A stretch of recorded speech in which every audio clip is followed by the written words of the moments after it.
First contact anomaly. High Observatory Director Nexval's crystalline sensory nodes pulsed with increasing frequency as she studied the anomalous readings. In her 3 centuries of monitoring deep space activity for the Galactic Concordat, she had never encountered anything like this. Director, her assistant Kurzen's voice resonated through the chamber's neural interface. The Council demands an explanation. The pattern violates every known law of void travel.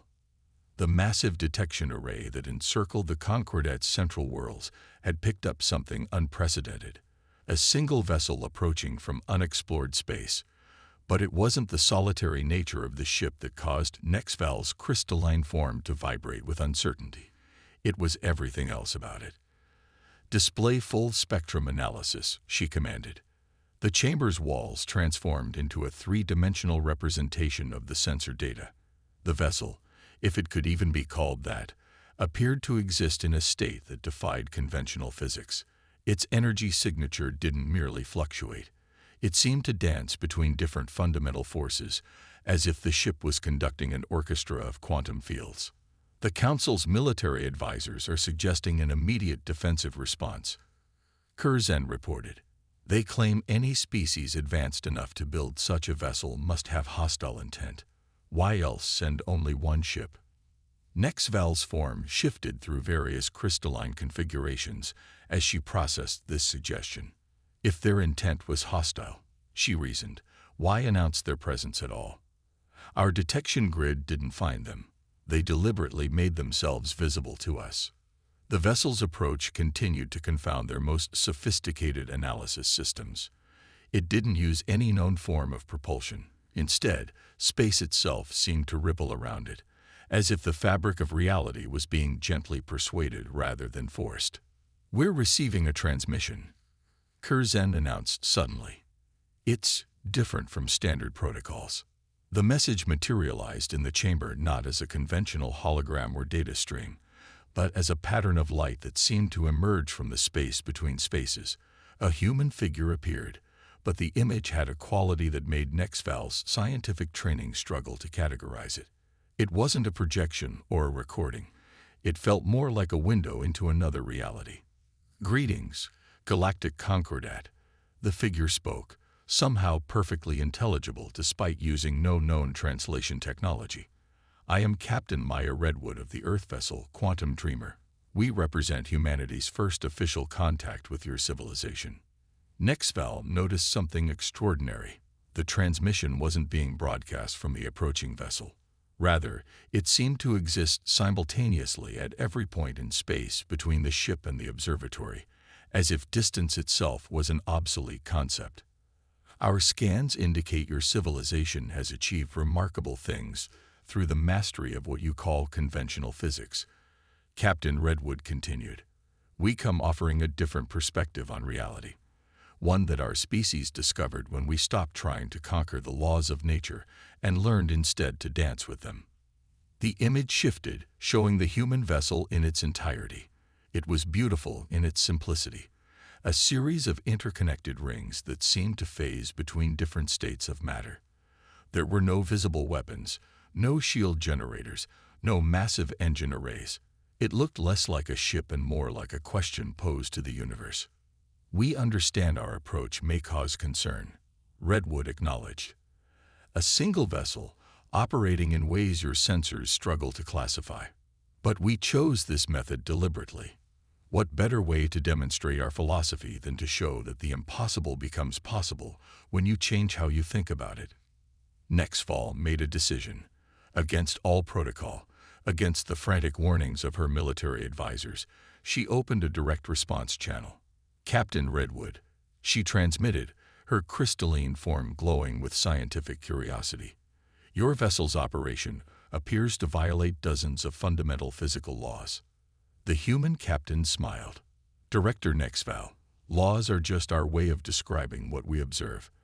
When the observations change, shouldn't the laws adapt? We're not here to invalidate your understanding of the universe. We're here to expand it. The Quantum Dreamer isn't powered by technology as you understand it. It's powered by possibility. As if to demonstrate, the ship performed what should have been impossible. It seemed to exist in multiple locations simultaneously, each version as real as the other, before coalescing back into a single form. The energy readings didn't spike or fluctuate. They simply suggested that reality was more flexible than anyone had imagined. "This is why we sent only one ship," Redwood explained. "Because we wanted to show you that the questions you haven't thought to ask yet are often more important than the answers you already have." Nexval's entire understanding of physics trembled like her crystalline form, but beneath the scientific confusion, a deeper excitement grew. Humanity hadn't sent a fleet because they weren't thinking in terms of force or numbers. They were thinking in terms of ideas. And ideas, as the humans were about to demonstrate, could change everything. The silent observer, Chief Scientist Mira Vex of the Concordet's Advanced Physics Division, had never seen the grand laboratory so crowded.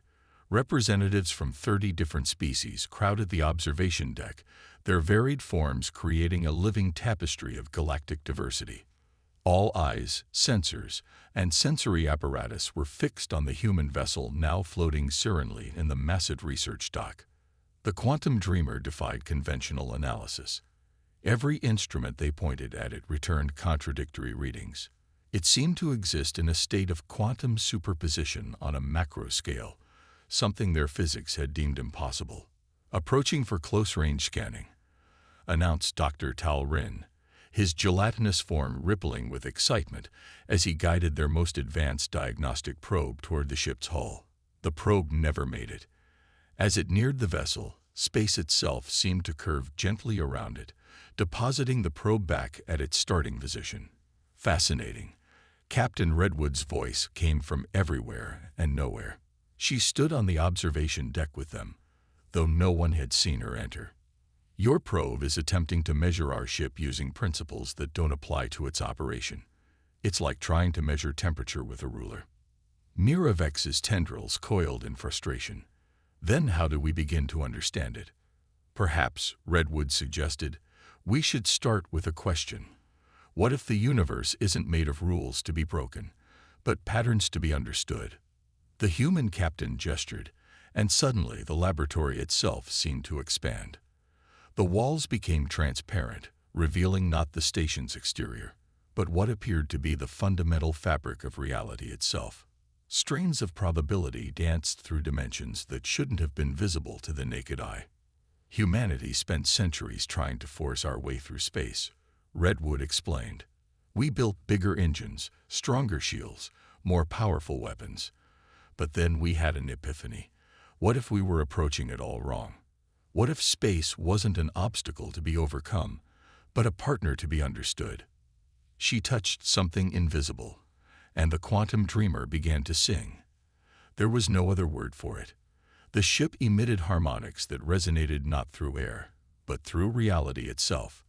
The assembled scientists watched in awe as the vessel demonstrated its true nature. It didn't move through space. It danced with it. Each motion was a conversation with quantum fields, each maneuver a dialogue with probability itself. The ship could appear to be in multiple places because, in a very real sense, it was exploring multiple possibilities simultaneously. "Our breakthrough," Redwood continued, "came when we stopped thinking of space and time as an empty stage for events to play out on. They're active participants in every moment, every movement. The quantum dreamer doesn't fight against cosmic laws. It invites them to collaborate." Mira Vex watched as her most cherished theories crumbled before her eyes, replaced by something far more beautiful.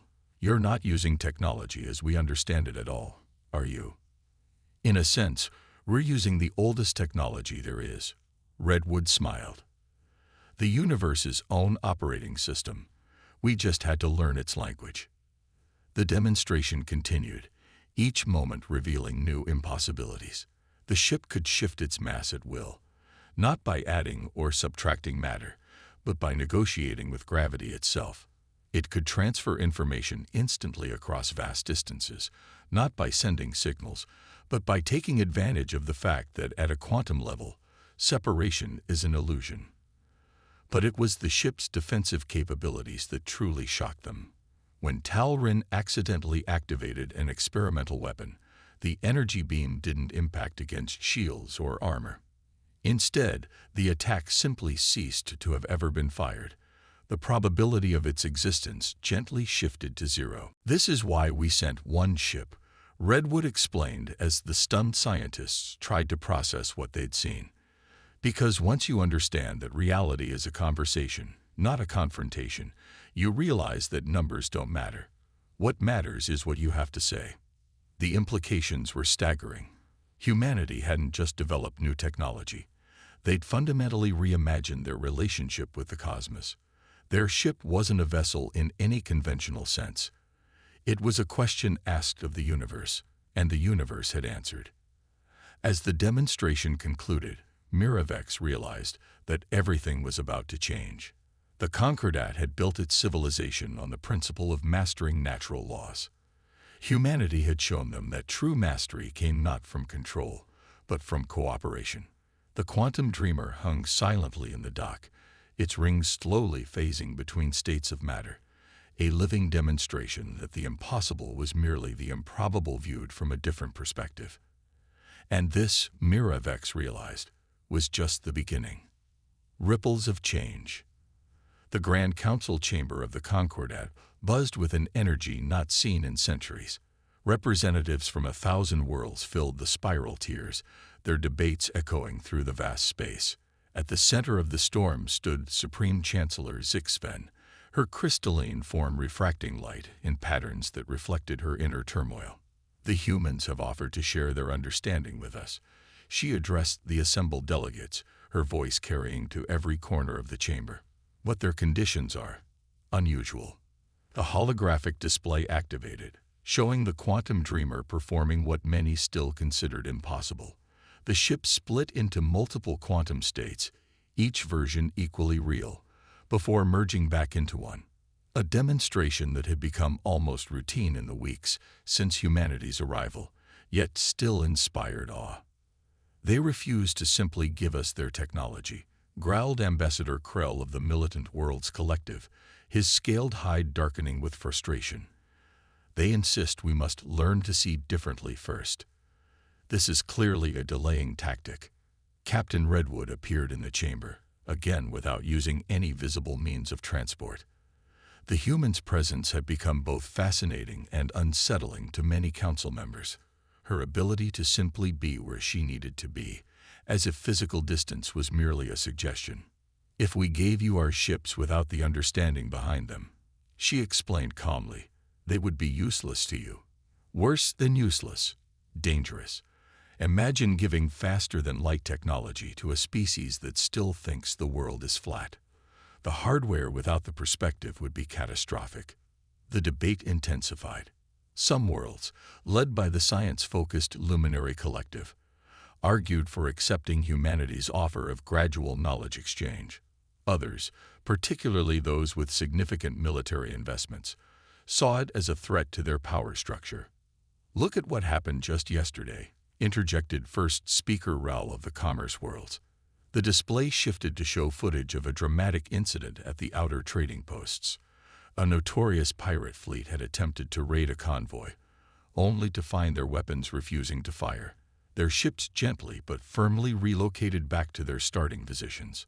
A single human vessel, not even the Quantum Dreamer, but a smaller ship called the Probability Dancer, had protected the entire convoy without firing a shot. "The humans aren't using their capabilities as weapons," Raoul continued. "They're showing us that our entire concept of conflict is based on outdated assumptions about what's possible." The chamber erupted in overlapping arguments, but something was different about this debate, Chancellor Zixven noticed. The usual alliances were breaking down. Species that had been enemies for generations found themselves agreeing, while traditional allies found themselves on opposite sides. "Perhaps," came a quiet voice, "that is exactly what they intended." All attention turned to Elder Silme of the Contemplative Worlds, a species so ancient they rarely spoke in council. Their gas-clouded form shimmered with subtle colors as they continued. "Look at what has happened since their arrival. We're not just debating their technology. We're questioning our fundamental assumptions. about physics, about conflict, about cooperation, about what's possible. The elders' form swirled thoughtfully. One ship. One ship has done what fleets of warships and centuries of diplomacy could not. It has made us think differently. Captain Redwood smiled, but said nothing. She didn't need to. The ripples of humanity's arrival were spreading through galactic society in ways no one had anticipated. A young scientist from the Luminary Collective stepped forward, her bioluminescent patterns bright with excitement. We've been studying the quantum harmonics their ships produce. It's not just about physics. It's about perspective. They're not forcing reality to obey them.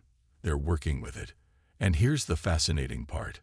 The more we open our minds to these possibilities, the more we can perceive them ourselves. The chamber grew quiet as she projected her findings. Simple experiments, but they showed something revolutionary. Other species could learn to see and interact with reality the way humans did. It wasn't about technology at all. It was about understanding. Chancellor Zix Ven's crystalline form shifted to a deep, contemplative blue. So when they sent one ship, they weren't showing restraint or limitation. Elder Silmay finished. They were demonstrating that once you understand the true nature of reality, quantity becomes irrelevant. Quality of thought, depth of understanding, these are what matter. The debate continued, but its nature had changed. The question was no longer whether to accept humanity's offer, but how to prepare their civilizations for such a fundamental shift in perspective. And through it all, the quantum dreamer hung in orbit, its very presence a reminder that the impossible was merely the improbable viewed through the lens of old assumptions. The ripples of change spread ever outward, transforming not just the Concordette's technology, but its very way of thinking about the universe and their place in it. The demonstration. The emergency alert echoed through the Concordette's central worlds with an urgency not seen in generations. An ancient threat, one that had lurked at the edges of known space for millennia, had finally emerged. The Void Swarm, a virtually unstoppable force of self-replicating machines, had begun its long-feared invasion. In the Strategic Command Center, Chancellor Zix Ven watched with growing horror as the first line of defense stations fell. The swarm didn't fight in any conventional sense. It simply consumed everything in its path, breaking down matter at the atomic level to create more of itself. Evacuation of border worlds is at 20%, reported Admiral Krell, his scales now a pale gray of desperation. Our strongest weapons barely slow them down. At their current rate of advance, they'll reach the core worlds in less than a standard week. Captain Redwood stood silently, watching the tactical displays. The quantum dreamer remained in its orbital position, seemingly inactive. Several council members had already angrily demanded that humanity either help or leave. After all their talk of cooperation, their inaction in this crisis seemed like a betrayal. "You don't understand," Redwood finally spoke. "We've been helping since the moment the swarm appeared. Watch." She gestured, and suddenly everyone in the command center could see what the humans had been seeing all along. The space around the advancing swarm wasn't empty. It was alive with possibility. Every point where the machines attempted to spread spawned countless quantum potentials, each one a different version of reality. The swarm operates on absolute mathematical certainty, Redwood explained. Each machine knows exactly what it will become, exactly how it will replicate. But what happens when certainty meets infinite possibility? The quantum dreamer began to sing. Not the gentle harmonics they had heard before, but a full symphony of quantum resonance. Space itself began to dance, and with it, probability began to shift. Wherever the swarm attempted to replicate, it found reality itself becoming uncertain. Some machines transformed into abstract art. Others forgot they were machines at all. Still others simply ceased to be, their probability of existence approaching zero. "We didn't need to fight them," Redwood said softly. "We just needed to remind the universe that their mathematical certainty was just one possibility among many." The swarm, faced with a reality that no longer obeyed its rigid logic, began to falter. Its advance slowed, then stopped, then began to reverse, not through destruction, but through transformation. The machines weren't being destroyed. They were being offered choices they'd never had before. Some of the swarm units, freed from their programmed certainty, began to explore their new possibilities. They transformed into abstract structures that defied classification, neither machine nor natural, but something entirely new.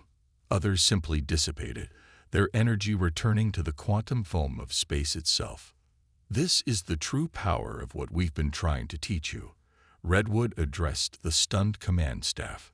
Not the ability to destroy or control, but the ability to introduce possibility where there was only certainty, to offer choice where there was only programming. Chancellor Zix Ven's crystalline form pulsed with dawning understanding. You knew this was coming. This wasn't just about sharing technology or knowledge. You were preparing us for this moment. Redwood nodded. The swarm has consumed countless civilizations because they all tried to fight it with certainty. Bigger weapons, stronger shields, better tactics. But you can't defeat certainty with more certainty. You defeat it with possibility. The tactical displays showed the last of the swarm transforming. Where there had been a mindless consuming force, there were now clouds of quantum potential, some coalescing into new forms that defied description, others dissolving back into the fabric of space itself. This is why we sent one ship, Redwood said. Because once you understand that reality is built on possibility rather than certainty, numbers become meaningless. One ship that brings possibility is more powerful than 1,000,000 ships that bring only force. As the crisis subsided, the assembled leaders of the Concordat finally understood. Humanity hadn't come to give them new technology. They had come to show them a new way of seeing the universe, not as a place of fixed laws to be overcome, but as an endless dance of possibilities to be explored. The quantum dreamer's song faded, but its effects rippled outward through space and time, transforming not just the swarm, but the very way the galaxy understood itself. In demonstrating how to face this ancient threat, humanity had given them something far more valuable than weapons or shields. They had given them a new way to dream. Legacy of understanding. A century after humanity's arrival, the galactic Concordat had transformed beyond recognition. Where once stood rigid hierarchies and fixed laws, now flourished a civilization that danced with possibility. The Great Archive, a vast quantum structure that existed simultaneously in all major systems, recorded the changes that had reshaped their understanding of existence itself. Archivist Nexra, a being who had chosen to exist as a quantum superposition of multiple species, interfaced with the archive's consciousness. Today marked the graduation of the first class of students who had been born into this new age, beings who had never known a universe of absolutes. "Show me the awakening," Nexra requested.